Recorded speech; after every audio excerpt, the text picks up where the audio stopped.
शंकराचार्य ने जो सारी बातें एससी एसटी ओबीसी के लिए बोली या महिलाओं के लिए बोली, ये कहीं ना कहीं उन जातिवादी लोगों की मानसिकता को फर्म करता है, ताकत पहुंचाता है कि वो लोग उस चीज को और फॉलो करें। और शायद जो एससी एसटी पे रेप होते हैं और उन महिलाओं को दबाया जाता है और हमारे लोगों की हत्या कर दी जाती है, कहीं ना कहीं शंकराचार्य के विचार उसमें भी इन्वॉल्व है। धर्मचारियों जब ऐसा बोलेंगे तो उन लोगों को फर्मनेस मिलती है कि हमारा गुरु ऐसा बोल रहा है तो हम भी वही करेंगे। पहले ही वो गंदी मानसिकता से, क्रूर मानसिकता से ग्रसित है, और ऊपर से उनका धर्मचार्य भी ऐसा बोलेगा तो क्या करेंगे, वो तो और ज्यादा फर्म हो जाएंगे। हमारे बच्चों को देखिए हत्या कर दी जाती है, तो क्यों, कैसे हो जाती हत्या? यही सारे रीजन है। तो यही सोच रहे थे कि तुम्हारे लिए हम लोग ये ऐसा ऐसा करो, ऐसा करेंगे तुमको कि कभी भूलोगी नहीं।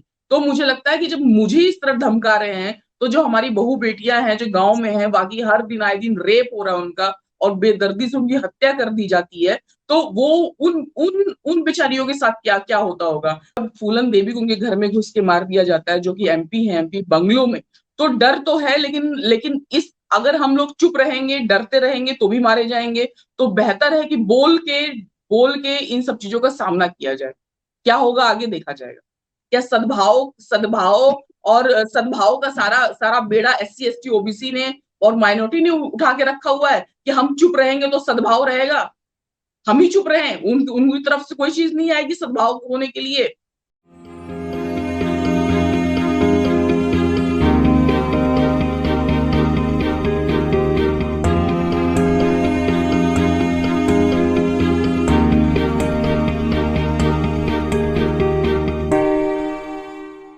दोस्तों, रतनलाल बोल रहा हूं और आप देख रहे हैं अम्बेडकरनामा।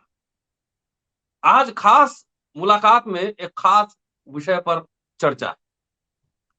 हमारे साथ अम्बेडकरनामा में है प्रियंका पासवान।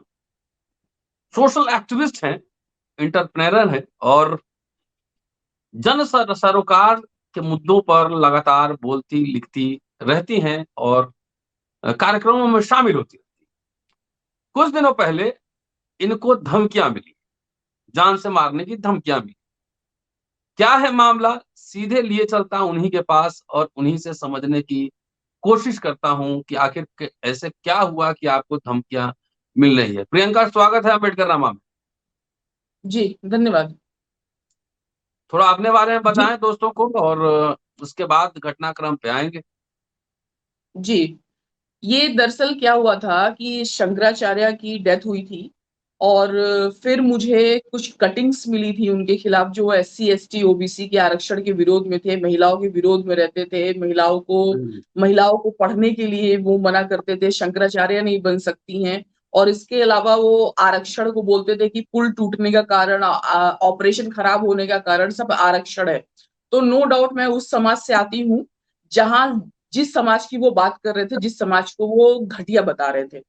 तो इसमें कोई दो राय नहीं है कि जब मैं उस समाज से आती हूँ और कोई इंसान अगर मुझे नीच बता रहा है और मेरे समाज को नीच बता रहा है और हम लोग को बोझ बता रहा है, तो मैं उसको क्या कहूंगी। मैंने भी यही बोला कि ठीक है, अच्छा हुआ इनके रहने नहीं रहने से। हम लोग के समाज पे ना कोई फर्क पड़ा है ना पड़ेगा, वो हमारे लिए भी मरे हुए थे पहले भी और अभी भी। और वो हमें नीच कर रहे हैं, कह रहे हैं, तो नीच वो है। और हमें अगर धरती का बोझ कह रहे हैं तो वो धरती का बोझ वो है।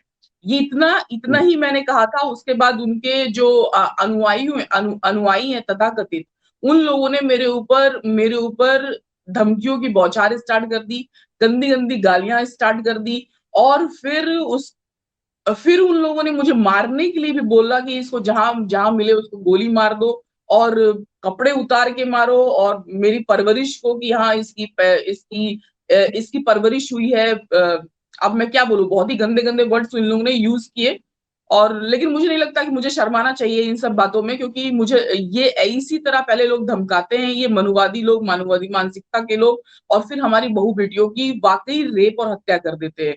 तो वैश्यालय में इसका परवरिश हुआ है।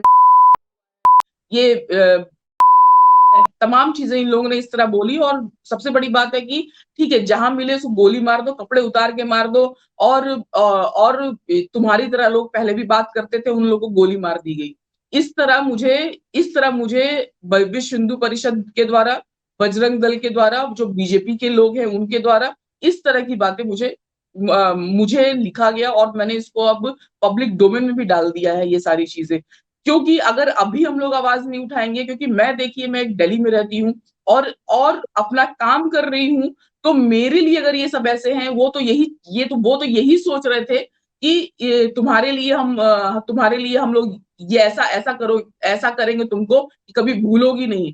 तो मुझे लगता है कि जब मुझे इस तरह धमका रहे हैं, तो जो हमारी बहू बेटियां हैं जो गांव में हैं, बाकी हर दिन आए दिन रेप हो रहा है उनका और बेदर्दी से उनकी हत्या कर दी जाती है, तो वो उन उन उन बेचारियों के साथ क्या क्या होता होगा। और आप देखिए कि फूलन देवी को भी उन लोगों ने, ऐसे मनुवादी मानसिकता के लोगों ने घुस के उनके एमपी बंगलू में उनको मारा है। मतलब इन लोग की ईगो पे हट हो जाता है कि एससी, मेरे मेरे नाम के अगर शायद मिश्रा होता या दुबे होता, तो ये लोग इतना ज्यादा नहीं कुछ कहते, और ये सिर्फ यही होता कि हाँ ठीक है ये मुखर है और मुझे आगे बढ़ाते। लेकिन मुझे नहीं, ये सिर्फ मेरे नाम के आगे जो पासवान जुड़ा है, जो दलित कम्युनिटी की हूँ, तो इसीलिए इन लोगों ने इस तरह बुरी तरह मेरे ऊपर अटैक किया। नहीं तो साधु संत एससी एसटी ओबीसी के बारे में, महिलाओं के बारे में, मुसलमानों के बारे में कुछ भी बोले वो सब सही है, लेकिन उसका जी प्रतिकार किया जाए तो गलत। जी, यही है। यही बात है ना। और सबसे बड़ी बात है कि अगर अगर ये बोल रहे हैं कि जब शंकराचार्य जिंदा थे तुमने क्यों नहीं बोला, मैंने बोला मेरे पास प्रूफ ही नहीं था, मेरी उम्र ही उतनी नहीं है। जब मेरे पास प्रूफ आया तो मैंने डाला। और मैं बिल्कुल इस इन सारी बातों से सहमत हूं कि शंकराचार्य ने जो सारी बातें एससी एसटी ओबीसी के लिए बोली या महिलाओं के लिए बोली, ये कहीं ना कहीं उन जातिवादी लोगों की मानसिकता को फर्म करता है, ताकत पहुंचाता है कि वो लोग उस चीज को और फॉलो करें। और शायद जो एससी एसटी पे रेप होते हैं और उन महिलाओं को दबाया जाता है और हमारे लोगों की हत्या कर दी जाती है, कहीं ना कहीं शंकराचार्य के विचार उसमें भी इन्वॉल्व है। हम्म। क्योंकि तो उन आप लोगों को डरी तो नहीं है? फर्मनेस मिलती है इन सब चीजों से। धर्मचारियों जब ऐसा बोलेंगे तो उन लोगों को फर्मनेस मिलती है कि हमारा गुरु ऐसा बोल रहा है तो हम भी वही करेंगे। पहले ही वो हम्म। गंदी मानसिकता से, क्रूर मानसिकता से ग्रसित है, और ऊपर से उनका धर्मचार्य भी ऐसा बोलेगा तो क्या करेंगे, वो तो और ज्यादा फर्म हो जाएंगे। हमारे बच्चों को देखिए हम्म। हत्या कर दी जाती है, तो कैसे हो जाती हत्या? यही सारे रीजन है। ये जो हम्म। धर्मचारिया बैठे हुए हैं लोग, ये लोग अपना वहां बोली बोलते हैं, और फिर ये जो लोग हैं पहले ही मानसिकता से ग्रस्त हैं, फिर उस चीज को अप्लाई करते हैं। आखिर आखिर आखिर ये जो बैठे थे धर्मचारिया, इन लोग के जो होते हैं, क्यों नहीं ये बोलते हैं कि समाज में सद्भाव होना चाहिए? क्या सद्भाव सद्भाव और सद्भाव का सारा सारा बेड़ा एससी एसटी ओबीसी ने और माइनॉरिटी ने उठा के रखा हुआ है कि हम चुप रहेंगे तो सद्भाव रहेगा? हम ही चुप रहे, उनकी तरफ से कोई चीज नहीं आएगी सद्भाव होने के लिए।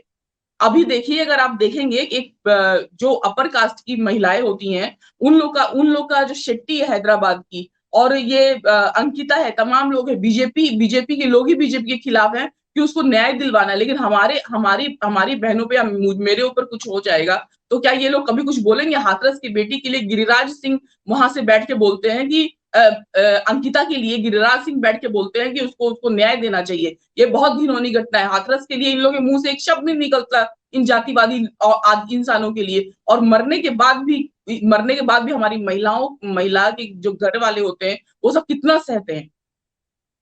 तो कहीं ना कहीं अब ये विरोध होना चाहिए, और मैंने इस चीज की शुरुआत कर दी है। डरी तो नहीं है?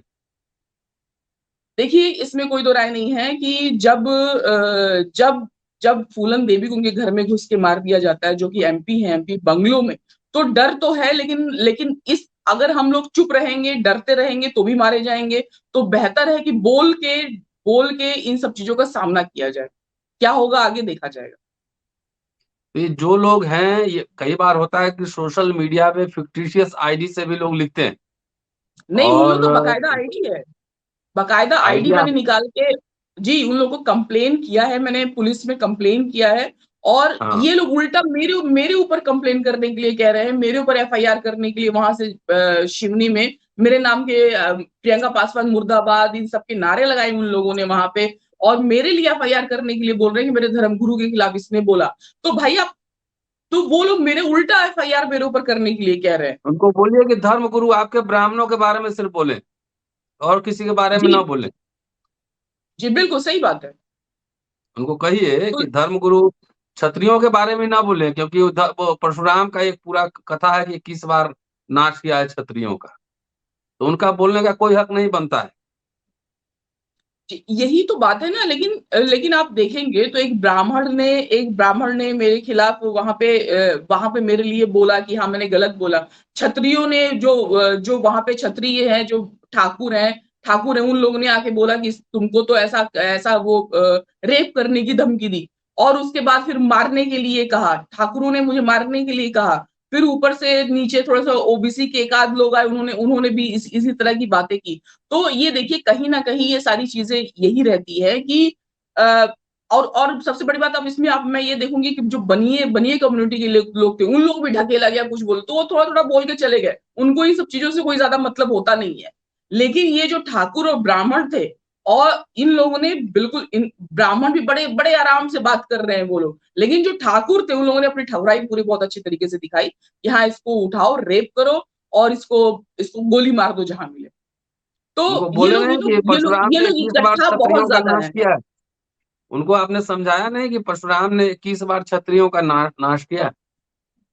देखिए सबसे पहले तो वो मेरी बात ही क्यों सुनेंगे। मैं एक महिला हूं, ऊपर से दलित हूं, और उनकी अपनी यूनिटी है। उन लोग ये एक कहाँ दूसरे के को लोग हैं? ये लोग शिवनी मध्य प्रदेश के हैं। शिवनी? दिल्ली दिल्ली के भी हैं कुछ लोग उसमें? नहीं, दिल्ली के तो नहीं। अच्छा, तो वो आपने जो है पुलिस कंप्लेन कहाँ किया है? पुलिस कंप्लेन तो मैंने अपने ही एरिया में किया है, सीआर पार्क में। अच्छा, और आपने schedule caste commission, human right commission, महिला आयोग, हाँ, इन सबको दिया है, कॉपी भेजा है मैंने। अभी भेजा? एक रिमाइंडर सबको अलग अलग भेजिए। जी जी। हम्म। चलिए कोई नहीं, ये और तो ऐसा चलता रहेगा, और धमकियां और ये सब चलता रहता है। अगर डॉक्टर अंबेडकर ने कहा है कि जीना स्वाभिमान से, रोटी से भी ज्यादा महत्व स्वाभिमान का होता है, तो हम लोग नहीं, को भी देखिए बहुत सर, सारे। मुझे मुझे इस सब चीजों से बात ये है कि मुझे डर और देखिए जब एक एमपी को नहीं छोड़ा जाता है, तो मैं एक नॉर्मल महिला हूँ, एक कॉमन महिला हूँ। तो मुझे पूरा एहतियात बरतना पड़ेगा अपने लाइफ के लिए। और जाहिर है। अगर अपने लाइफ के लिए पूरा एहतियात बरतना पड़ेगा, अपनी सेफ्टी के लिए बरतना पड़ेगा, क्योंकि क्योंकि अगर मैं रहूंगी तो ही मेरा विचार आगे बढ़ेगा और मैं लोगों के लिए कुछ कर पाऊंगी, कह पाऊंगी। तो इस चीज के लिए मैं पूरी तरह कंसर्न हूँ अपने लिए कि हाँ मैं इसको अपनी सेफ्टी की बात पूरी तरह रखूं, अपना सेफ्टी। जी, अपनी सुरक्षा रखिए, और लगातार जो एजेंसीज हैं, चाहे ह्यूमन राइट कमीशन हो, चाहे शेड्यूल कास्ट कमीशन हो, national human right commission, Delhi police, लगातार उनको आप लिखते रहिए, और उनका जी प्रोफाइल भी लगा कर दीजिए कि ये लोग आइडेंटिफाई किया जाए, और फेसबुक को भी लिखिए। फेसबुक जिस जी सोशल मीडिया पर हैं, आप लिखिए उनको कि ऐसे लोगों को फेसबुक क्यों नहीं ब्लॉक करता है। चलिए, जी अपने सुरक्षा का ध्यान रखिए, लगातार हम संपर्क में रहेंगे, और जो घटनाक्रम हो, कुछ हो, हम लोग जो मदद कर सकते हैं जरूर खड़े रहेंगे। जी। शुक्रिया आपका, धन्यवाद सर। और ध्यान रखिए। और ये थी प्रियंका पासवान, एक्टिविस्ट हैं, और देख लीजिए कि यहाँ अगर आप ओबीसी हो, शूद्र हो, अतिशूद्र हो, तो बोलो नहीं। वो आपस में जो मर्जी है कर लें सवर्ण लोग, लेकिन यहाँ बाकी को बोलना अलाउड नहीं है। और देखिए सरकारों की लीला, ये छोटी छोटी घटनाओं पर कई बार जो है शेड्यूल कास्ट कमीशन खुद एक्टिव हो जाता है, या ह्यूमन राइट कमीशन खुद एक्टिव हो जाता है, और यहाँ लिख कर भी दिया जा रहा है, तब भी अभी तक कोई शायद आपको रिस्पॉन्स आया है? नहीं, बिल्कुल कुछ नहीं आया। You write reminder to them. जी। शुक्रिया दोस्तों, ये थे। वीडियो को पूरा शेयर, सब्सक्राइब कीजिए, और ज्यादा से ज्यादा लोगों के पास पहुंचाइए, ताकि लोग इन मुद्दों को लेकर सेंसिटाइज हो सके। शुक्रिया प्रियंका, और दोस्तों वीडियो पूरा देखिए, सब्सक्राइब करते रहिए। Thank you. धन्यवाद, धन्यवाद सर।